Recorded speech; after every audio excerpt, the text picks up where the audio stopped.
Amina woke before the first light of dawn, her small room cold and silent. The wooden floor under her thin blanket creaked as she sat up, rubbing her tired eyes. Outside, the city was still asleep, but inside the house, her foster mother, Mrs. Briscoe, moved like a shadow, sharp and cold. Amina had learned long ago that any sound she made could earn her punishment, so she slipped out of bed quietly, wrapping her thin shawl around her small shoulders. Today was like every other day. She had to beg.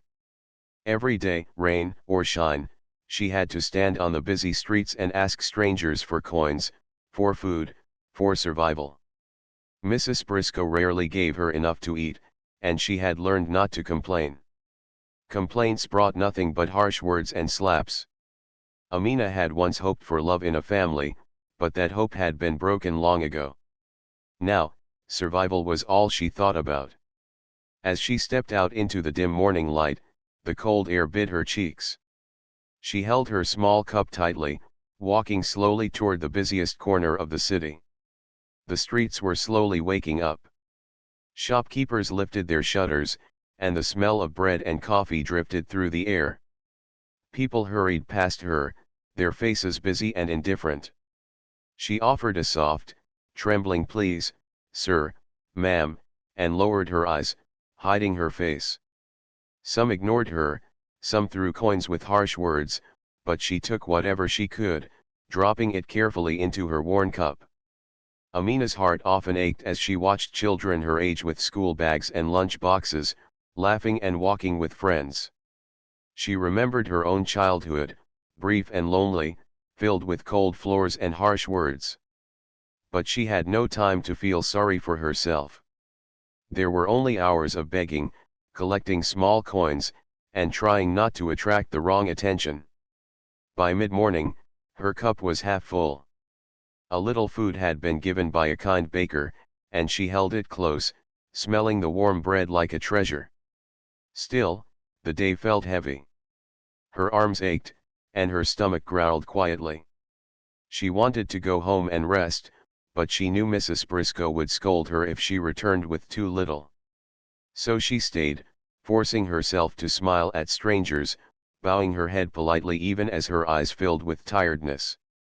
It was during these long hours that Amina found her small moments of comfort. A pigeon pecking crumbs near her feet, a small flower growing between the cracks of the sidewalk, the laughter of children who did not know her pain. She held on to these little things. They reminded her that the world was bigger than the dark house she returned to every evening. They reminded her that life might be cruel, but beauty still existed.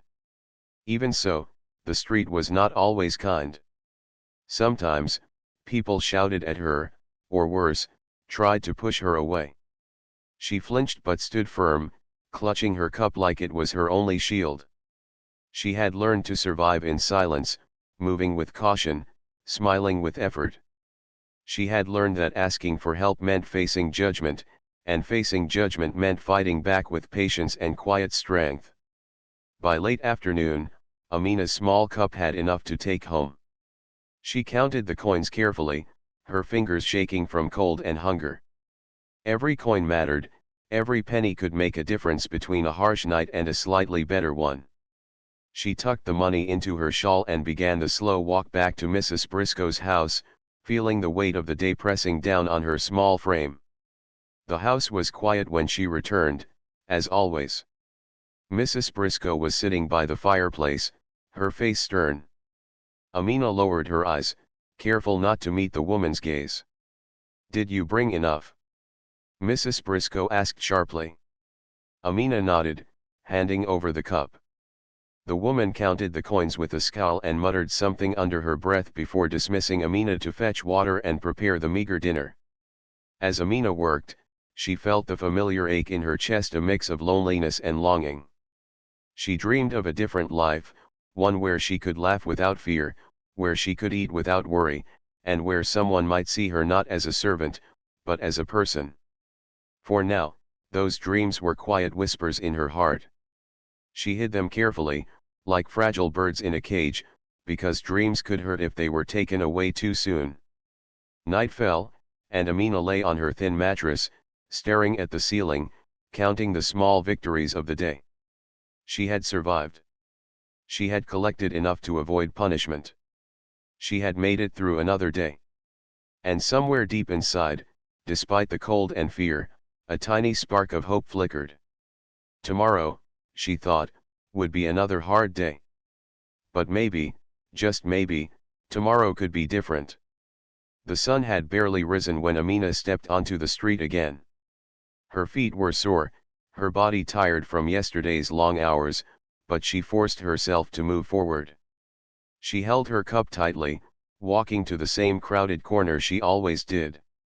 The city had a rhythm she knew too well: the clanging of shop doors, the chatter of people, the distant hum of cars.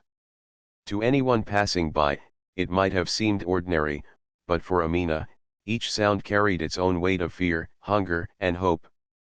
As she approached the corner, she noticed the familiar faces of other street children. Some smiled shyly at her, others avoided her completely. They were all survivors in their own way, each carrying stories of loss and hardship. Amina had learned to watch and learn from them: how to keep her cup steady, how to ask politely without sounding desperate, how to avoid trouble. Every day was a lesson in endurance. Her stomach growled faintly as she approached a man selling fruits. "Please, sir, may I have some?" she asked softly, her voice trembling despite her effort to keep it steady. The man looked down at her with tired eyes. For a moment, Amina thought he would refuse, but instead, he handed her a small orange and smiled gently. "Take care of yourself, little one," he said. Amina's lips curved into the smallest of smiles. It was rare to receive kindness, and even rarer to remember it. She clutched the orange like a treasure, taking comfort in the warmth of someone's gentle words. Hours passed slowly. People hurried past her, some ignoring her completely, others tossing coins or bread without a glance. Amina learned to accept both indifference and kindness with the same quiet patience. Every coin, every crumb mattered. Yet, as much as she survived physically, she also carried an invisible weight: loneliness. She longed for a friend, for someone to speak to, someone to notice her without judgment. But those moments were rare. Most people saw only a small girl with a cup, not the heart that beat fiercely inside her chest. By midday, her arms ached, and the cold wind cut through her shawl. Amina rested for a few minutes on the edge of a fountain, watching the water ripple and sparkle in the sunlight. She loved these small moments, fleeting as they were. The fountain reminded her of her mother, though she could barely remember her face. She imagined a life where she could splash in the water freely, laugh loudly without fear, and dream without limits. The thought made her chest ache, both with longing and with the faint warmth of hope. A sudden shout startled her. A passerby had bumped into her roughly, knocking her cup from her hands. Coins scattered across the stone pavement. Amina froze, her heart pounding. The man didn't stop, he walked on as if she weren't there. Kneeling quickly, she gathered the coins, counting each one carefully. Nothing could be wasted: not today, not ever. Her hands shook, but she forced herself to calm down. Survival demanded control, even when the world felt cruel. By late afternoon, Amina had collected enough coins for the day. She wrapped them carefully in a piece of cloth and began the long walk back to Mrs. Briscoe's house. Her body ached, and her steps were slow, but her heart clung to the tiniest spark of hope that maybe, just maybe, something better awaited her. As she turned a corner, she noticed a small group of children playing with a ball in a nearby alley. Their laughter rang out clear and bright, so different from the harsh voices she usually heard.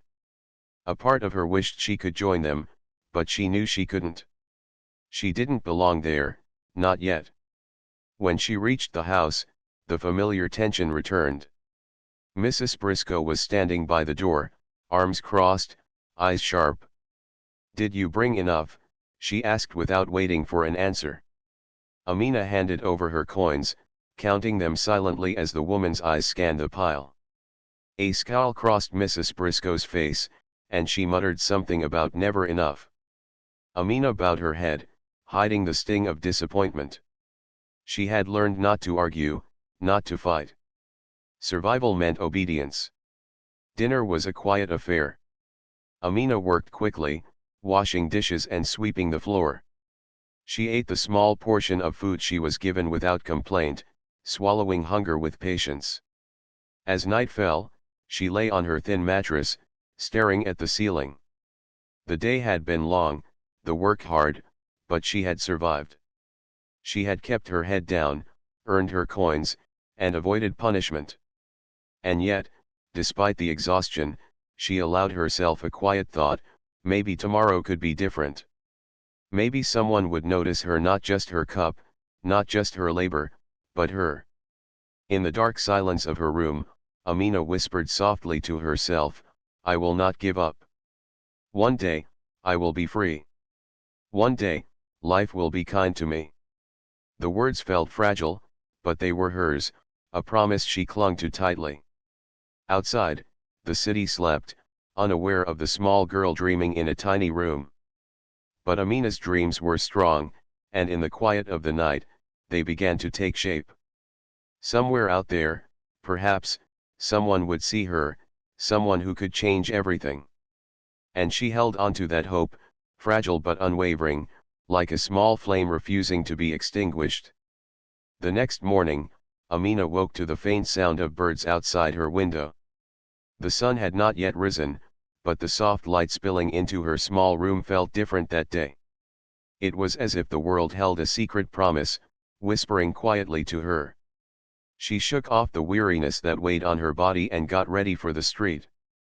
Today, she decided, she would try something she had never done before. She would look up more often, not just at the ground, not just at people's feet. The streets were cold, but Amina moved with quiet determination. She carried her cup as usual, offering polite words to those passing by. Some ignored her, some tossed coins her way without thought, but she no longer flinched.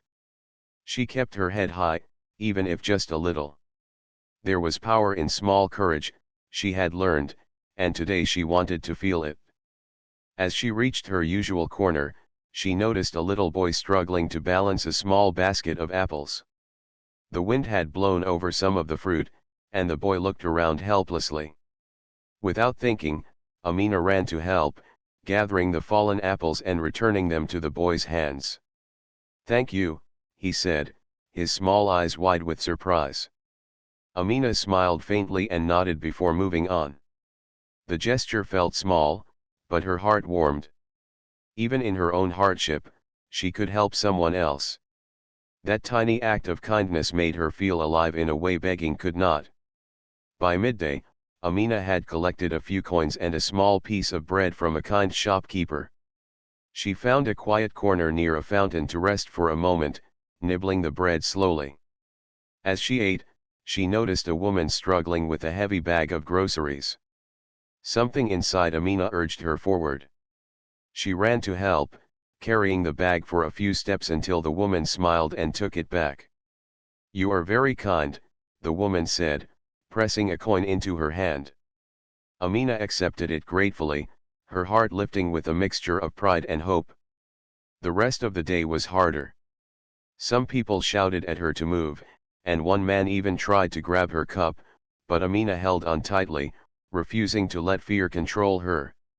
Each small struggle taught her patience and resilience. She realized that even though her life was unfair, she could still hold on to her dignity.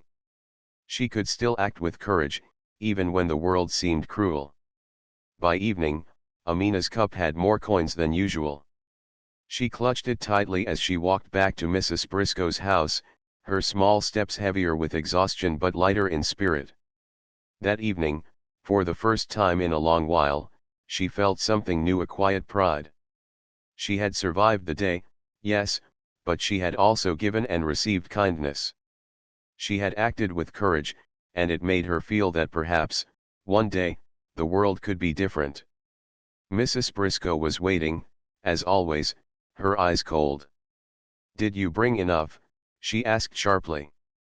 Amina nodded and handed over the cup, counting the coins silently as the woman's eyes scanned them. There was a small nod of approval, almost imperceptible, and Amina's chest swelled with quiet relief.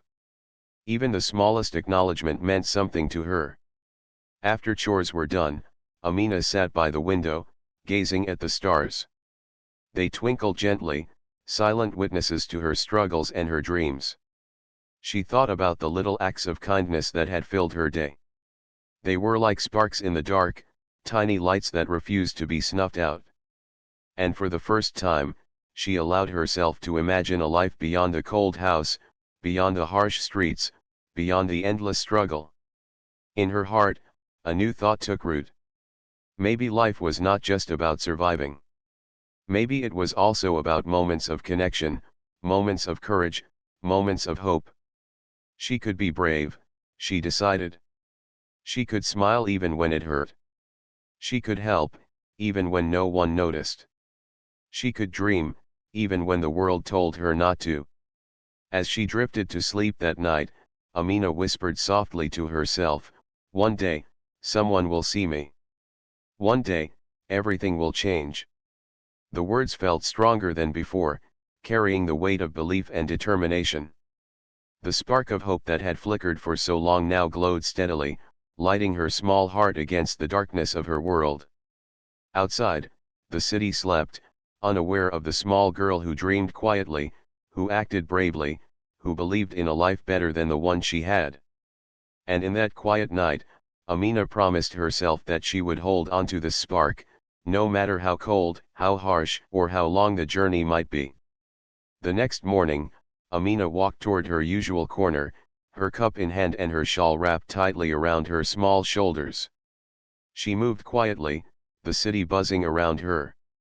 She was used to the routine, the hurried footsteps, the sounds of cars, the chatter of people, but today something felt different. She didn't know why, but a faint feeling of being watched settled over her like a shadow. As she reached the crowded street corner, she noticed a tall man standing across from her. He was well dressed, his hair neatly combed, and his posture calm yet commanding. Unlike others who rushed past without a glance, he didn't ignore her. His eyes, kind but sharp, followed her every move. Amina felt a strange mix of fear and curiosity. She had grown accustomed to being invisible, to people walking by without notice. And now, for the first time, someone was looking at her with attention. The man stayed on the sidewalk for a long while, observing quietly as she approached people with her polite words and soft requests. Some ignored her, some dropped coins or bread into her cup, and Amina did her best to smile, though her muscles ached and her lips were dry. She noticed the man's gaze and felt a strange warmth. It was not pity, not anger, not judgment, it was something else. Something gentle, yet strong. Amina tried not to meet his eyes directly. She had learned to be careful, to avoid strangers who could be dangerous, but there was something different about him. He did not move closer, did not say a word, yet she felt his presence like a protective shield. It was as if he understood, without words, the long hours, the small victories, the silent pain that weighed on her tiny shoulders. By midday, Amina had collected enough coins for the day, along with a few small pieces of bread from kind shopkeepers. She found her usual resting spot by the fountain, sitting quietly to eat. As she nibbled the bread, she noticed the man approaching. Her heart pounded. He stopped a few steps away, his eyes gentle, his expression calm. "You work very hard," he said softly, his voice steady and kind. Amina froze, unsure how to respond. People rarely spoke to her with kindness. Most only ignored her, scolded her, or demanded more than she could give. But this man did not demand anything. He simply spoke, noticing her effort without judgment. I just try to survive," she whispered, her voice small. He nodded, understanding in his eyes. "I can see that. You are strong, even when life is unfair. That is very brave." Amina blinked, a mix of surprise and disbelief washing over her. No one had ever called her brave before. She had always thought of herself as small, powerless, invisible. And yet, here was someone, a stranger, acknowledging her courage. Her heart lifted, and for the first time in a long while, she allowed herself a small smile. The man remained for a few moments, watching her quietly. "I am Mr. Harrison," he said finally. "I see many things in the city, but I also see people who deserve more than what life gives them. You are one of them." Amina's eyes widened, her heart racing. She did not fully understand what he meant, but the words felt like sunlight breaking through clouds, warming her small heart. Before he walked away, Mr. Harrison handed her a small card. "If you ever need help, or if you want to learn, you can come here," he said. "I can offer you more than just survival. But that choice is yours." Amina clutched the card tightly, her fingers trembling. She had never been offered a choice like this, never been given the possibility of a life beyond the streets, beyond the cold house. She watched him walk away, disappearing into the busy crowd, and felt a strange mixture of fear, hope, and disbelief. Could life really change so quickly? Could a single encounter alter her path? That night, Amina lay on her thin mattress, the card pressed against her chest. She thought about the man, his kind eyes, and the gentle voice that had spoken to her. She thought about the tiny spark of hope that had been growing inside her for months. Now, it felt like a small flame, stronger and brighter than ever. For the first time in a long while, she allowed herself to dream not just of survival, but of possibilities. A life with learning, with laughter, with care, with people who saw her as more than a small girl with a cup. The thought filled her with both fear and excitement. It was a new feeling, one that made her pulse quicken and her heart beat with cautious hope. Tomorrow, she decided silently, she would consider what Mr. Harrison had offered. Perhaps, for the first time, she could imagine a different life, a life where she could be seen, where she could grow, where she could finally belong. And as she drifted into a restless sleep, the tiny flame in her heart flickered brightly, promising that change was no longer impossible. The next morning, Amina woke with the card clutched tightly in her hand. She stared at it for a long time, tracing the letters with her fingers. Mr. Harrison's offer echoed in her mind: "You can come here. I can offer you more than just survival." For months, she had only known the cold streets, the harsh words of her foster mother, and the endless struggle to survive. And now, a single moment had opened a door she had never imagined could exist. She dressed quietly, careful not to wake Mrs. Briscoe, and tucked the card safely into her shawl. Her stomach twisted with fear, but her heart was full of a strange excitement. Could she really take this step? Could she really trust someone who had noticed her in a city that usually ignored her? She held the card close, repeating silently, "I can do this. I can try." When she reached the busy street corner, she moved cautiously, her eyes scanning the crowd for the tall figure of Mr. Harrison. She had no idea what to expect. Would he smile? Would he be disappointed in her? Her mind swirled with questions, but she forced herself forward, determined to meet him. She saw him at the edge of a quiet plaza, his eyes searching the crowd. As soon as he spotted her, he smiled warmly and waved. Amina's chest swelled, a mixture of relief and nervousness. She walked toward him slowly, feeling the weight of every step, but also the hope that had been growing inside her for months. "Hello, Amina," Mr. Harrison said gently as she reached him. "I'm glad you came." His voice was calm and kind, and she felt a small tremor of trust begin to form. I didn't know if I should," Amina whispered, looking down at her hands. "You did the right thing by coming," he said. "Sometimes, the hardest steps are the first ones. But they lead to the biggest changes." They walked together to a quiet bench nearby. Amina felt her stomach twist with a mixture of fear and excitement. She had never had someone speak to her with such respect, with such patience. Mr. Harrison asked simple questions about her life, where she stayed, what she liked, what she dreamed of, but he never judged, never scolded. For the first time in years, she felt safe sharing her thoughts. I like to read, she said softly. But I don't have books, and I don't go to school. That can change, he replied gently. You deserve to learn, to grow, to discover who you can become. And I want to help you do that.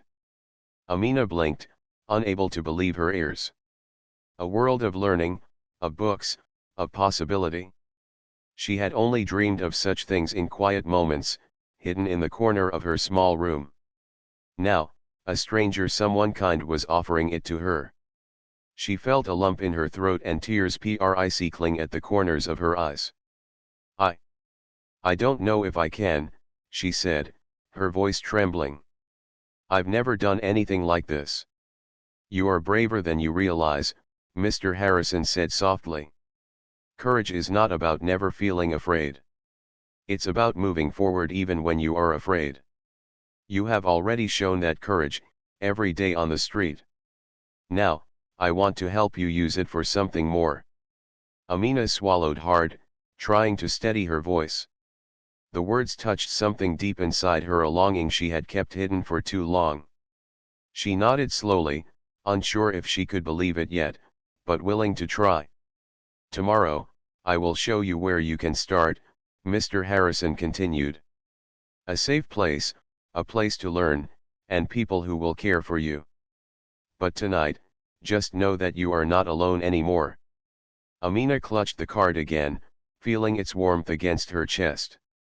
For the first time, she allowed herself to imagine a life beyond begging, beyond fear, beyond the cold house. She imagined reading books, learning new things, smiling freely, making friends, and being safe. The thought filled her with a mix of fear and joy, but more than anything, hope. When it was time to return to her foster home, Amina walked slowly, her mind full of the day's events. She wondered how Mrs. Briscoe would react if she knew. Perhaps she would be angry, perhaps she would scold her, perhaps she would try to stop her. But for the first time, Amina felt ready to face anything. She had a chance now, and she would take it, no matter how hard it seemed. That night, lying on her thin mattress, Amina pressed the card to her heart. She whispered softly, "Tomorrow will be different. Tomorrow, I begin." The words felt like a promise, a seed planted in the soil of her life. She closed her eyes, and for the first time in a long while, she felt a small, steady flame of hope glowing inside her, ready to grow into something stronger. The next morning, Amina rose earlier than usual, her heart fluttering with a mix of fear and excitement. Today was the day she would go with Mr. Harrison to see the place he had promised her. She dressed quickly, carefully hiding the small card he had given her, and left the house before Mrs. Briscoe could notice. Every step toward the meeting place felt heavy with anticipation, but also light with hope. When she arrived, Mr. Harrison was waiting by a small, neat building on a quiet street. The building looked ordinary, yet something about it felt safe and warm. Amina hesitated at the entrance, unsure what awaited her inside. Mr. Harrison smiled gently. "You don't need to be afraid, Amina. This is a place for learning, for growth, and for care. You belong here." Inside, the air was calm, filled with the soft hum of voices and the faint scent of books. Children of various ages were sitting at tables, reading, writing, and drawing. Amina's eyes widened. She had never seen so many children learning and laughing in the same place. Her heart lifted with a feeling she had almost forgotten belonging. A kind woman approached her. "Hello, Amina. My name is Mrs. Lane. I will help you today. Don't worry, you are safe here."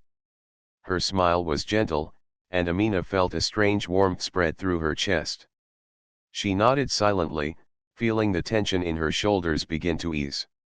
Mr. Harrison stayed for a few moments, introducing Amina to the room and explaining that this place was for children like her, children who needed care, guidance, and a chance to grow. Amina listened carefully, her eyes wide with wonder. For so long, she had only known the streets, the cold floors of her foster home, and the endless struggle to survive. And now, here was a place that promised something entirely different. Mrs. Lane led Amina to a small table filled with books. "You can start with these," she said kindly. Amina ran her fingers over the pages, feeling the smooth paper beneath her fingertips. She picked a simple storybook and began to read, her lips moving quietly at first, then more confidently. The words came alive, painting pictures in her mind that she had only ever imagined in dreams. Time passed quickly. For the first time, Amina did not feel hungry, cold, or scared. She felt curious, alive, and free. She drew pictures, learned letters, and listened to stories, each moment filling her with a sense of wonder she had never experienced before. Her small heart swelled with joy, and she realized that this place was more than a safe shelter, it was a world of possibility. After the first session, Mr. Harrison returned. "How do you feel?" he asked gently. Amina looked up at him, her eyes shining. I I feel happy," she whispered. The word felt strange on her lips, yet true. Happiness was not something she had known for long, but now she tasted it for the first time in her life. "You earned this, Amina," he said softly. "Your courage, your patience, and your kindness brought you here. And now, we can help you grow even more." Amina smiled, feeling a warmth she had never known. For the first time, she allowed herself to imagine a future where she could learn, laugh, and live without fear. She imagined reading books every day, meeting new friends, and discovering talents she had never known she possessed. And with that thought came another, even stronger hope that one day, she could live in a home filled with care and love, not fear and harsh words. Days turned into weeks, and Amina's life began to change slowly but surely. She learned new words, solved small puzzles, and shared stories with the other children. She laughed more than she ever had, and with each smile, the small flame of hope inside her grew brighter. For the first time, she felt that life could be gentle, life could be kind, and life could hold more than struggle. Even so, she thought of the streets sometimes, of the cold house she had left behind, and of the foster mother who had made her life so hard. It was a reminder of how far she had come and how much courage it took to step into a new world. Each memory made her stronger, reminding her that she had survived so much and could survive anything that came next. At night, Amina lay in her new bed, softer and warmer than any she had ever known. She pressed the card from Mr. Harrison against her chest and whispered softly, "Thank you for seeing me. Thank you for believing in me." The words carried her gratitude and her promise to learn, to grow, and to never forget the courage that had brought her here. And in the quiet of her new room, Amina allowed herself to dream even bigger dreams, dreams of a future filled with learning, love, and freedom. She had taken her first steps into a new life, and with each day, she would take another, building a life she had only dared to imagine before. Months had passed since Amina first walked through the doors of Mr. Harrison's place. The small flame of hope that had flickered in her heart for so long had grown into a steady, warm light. She had learned to read fluently, discovered a love for drawing, and made friends who treated her with kindness and respect. Every day was filled with new experiences, new lessons, and new chances to grow.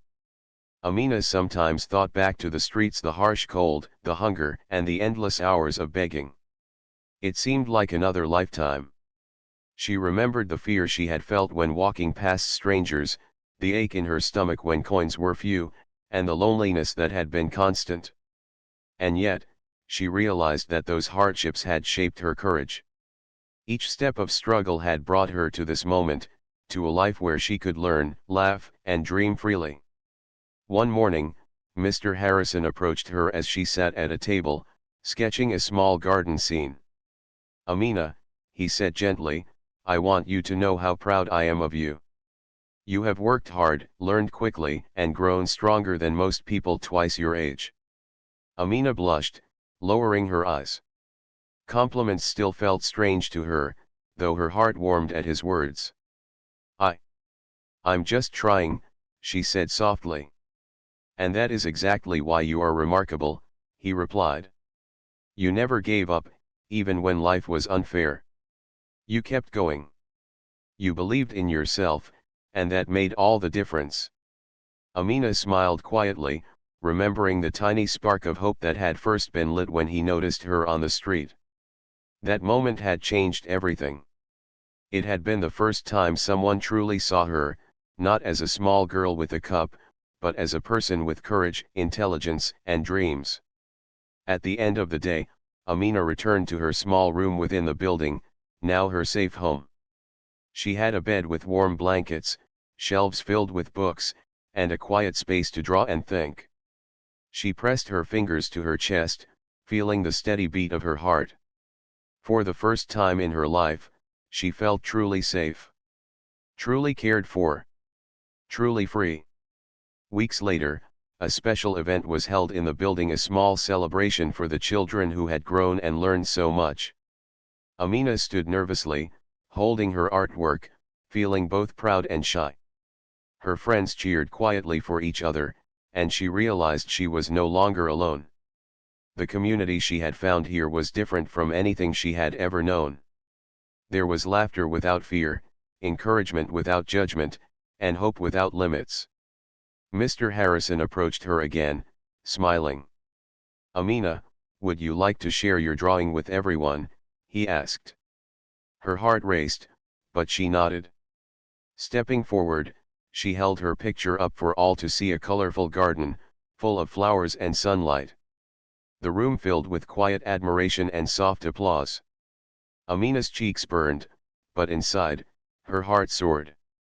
For the first time, she had created something not out of necessity, not to survive, but simply to express herself.